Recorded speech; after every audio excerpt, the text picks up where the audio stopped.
Sing along, here's the lyrics.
All right, Born to Be Blue, and written by Mel Torme. Don't know if he wrote the lyrics as well. That might have been Bob Wells, or maybe it's the other way around. I'm not really sure. Or maybe they just collaborated on it. Anyway, we're going to go over the song in our usual way. We're going to look at those chords. C7th. Does it say to put a 9 and a 13 in? No. But I see that 13 in the melody, so gotta be right. And here we have D flat 7th. And with those 13s in there, I'm going to say these are unaltered dominants. Right? So we can add a 9, we can add the 13, and we could even possibly add a sharp 11. And even though that's an altered tension, we can still think of this as an unaltered dominant chord. All right, now, something sounds wrong there. I got no third. I'll put it down here. And just slide everything up a half step. All right, pretty complicated chord here. Root, third, seventh. We've got the 9, the 5, the root, and the 13. I could thin it out by leaving out that 5 there, and then I've got a kind of a more standard voicing.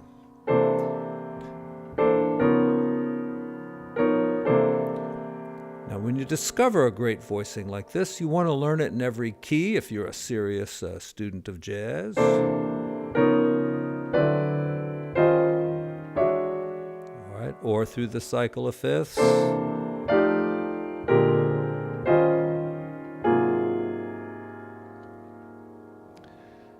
Where do we go next?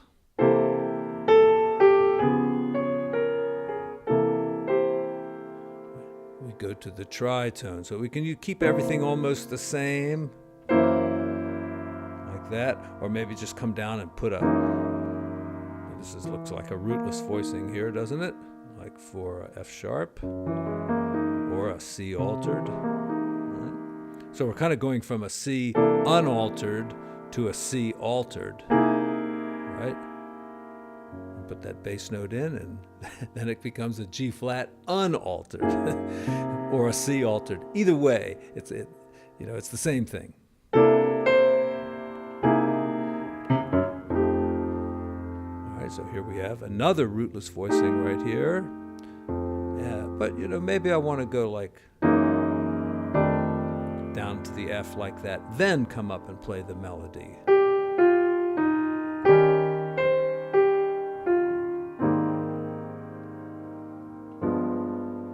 G altered.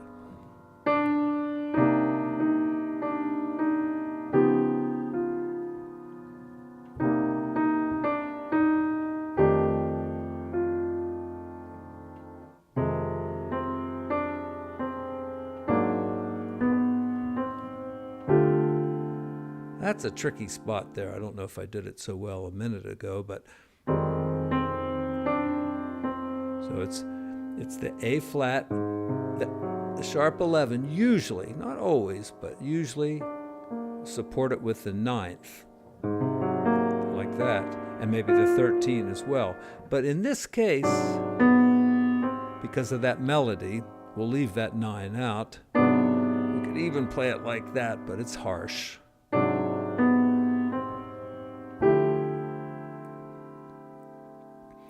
And right there we have a beautiful closed voicing, and there's nothing wrong with using these closed voicings as well. And then we'll go to a G, could be an altered.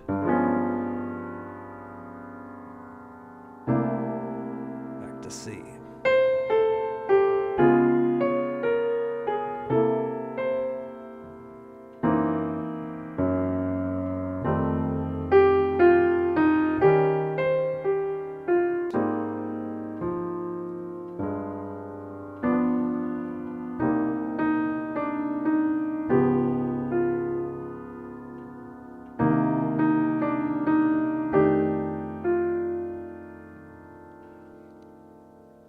Most of the versions I heard had A flat here on the second ending.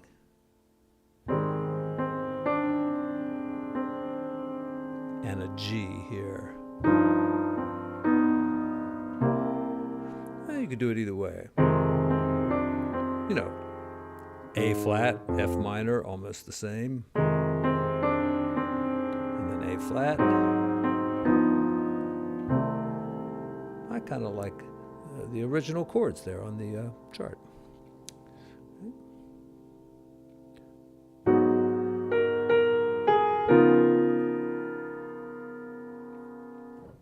So you have to see right away that it's going to be a 9th chord.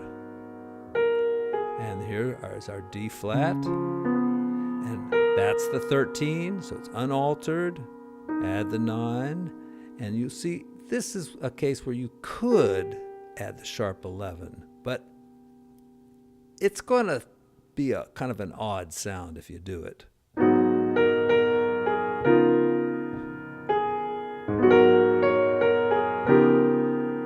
Maybe the second time it would be a little better.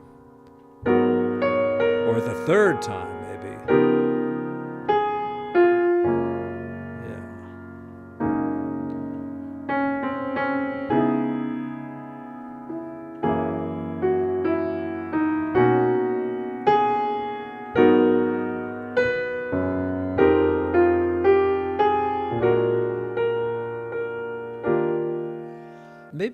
could go,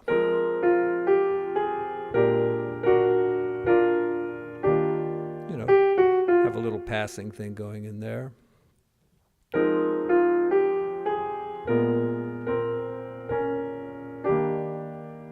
Snuck another one in there.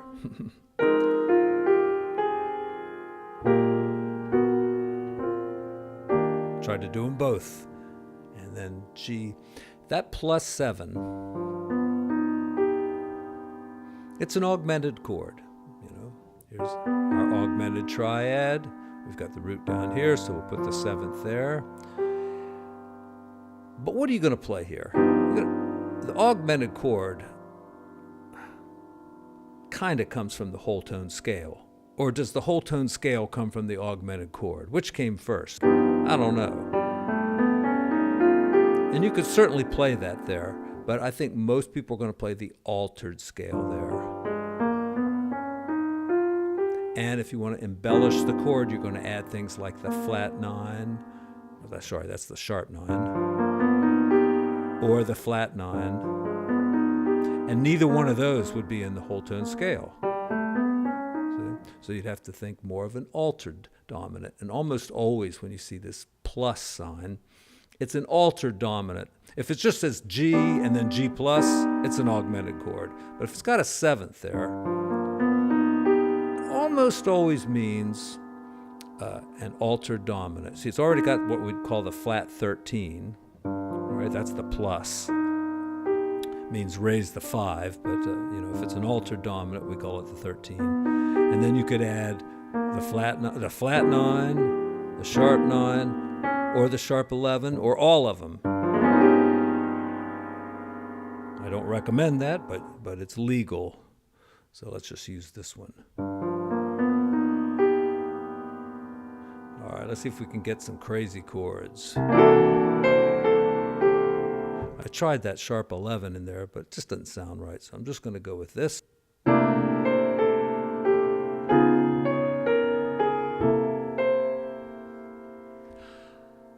I don't know, when you have such an interesting melody, I don't see the need to make the chords too complex. Yeah,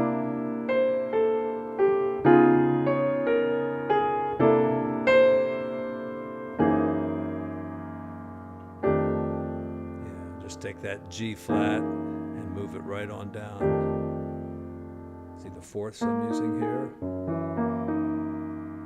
That's the 13, that's the 9. Similar to this rootless voicing.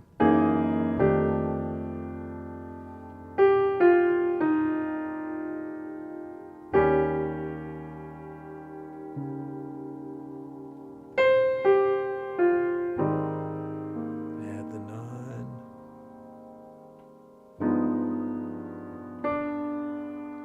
So I'd altered G7. You know, you're going to C minor, so it's going to sound good.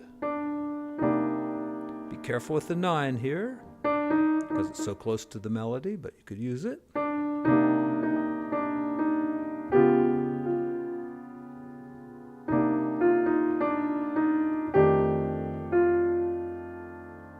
then let's use F minor, it's on the chart.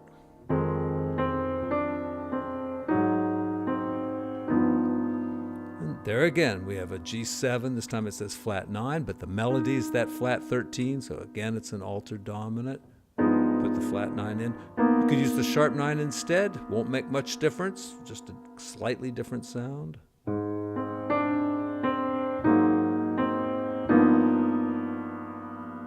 then our 6-9 chord. It's going to be tough to play a 6-9 down this low, because where are you going to put the 9? Here? Ooh, listen to that. That's nice.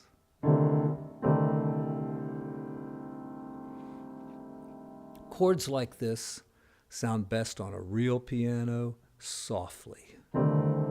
If you bang that out, this dissonance is going to be tough. And sometimes they sound pretty good on electric keyboards too, because, you know, they'll be perfectly in tune, and a lot of times you can get away with lower intervals you can play down lower on digital pianos than you can on a real piano. For some reason, really low chords will sometimes sound a little bit better on a digital piano.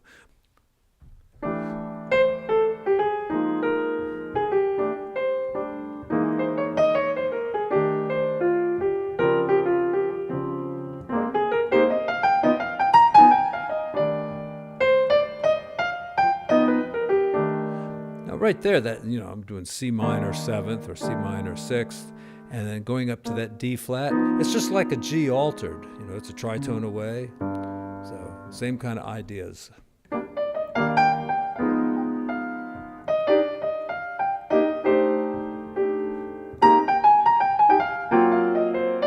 Now the A flat there, I don't put the sharp 11 in, though I could. That's a great rootless voicing there. This is a little more typical, but maybe hit the sharp 11 with your solo, or don't even worry about it.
That's all I've got on this one. Hit the like and subscribe. Of course, the music is down there in the description. Just click on the link. A PDF file should jump right up there. Hopefully you can download that, print it out, or just look at it. And if you have any trouble with that, let me know. But usually works pretty well. Okay, thanks everyone.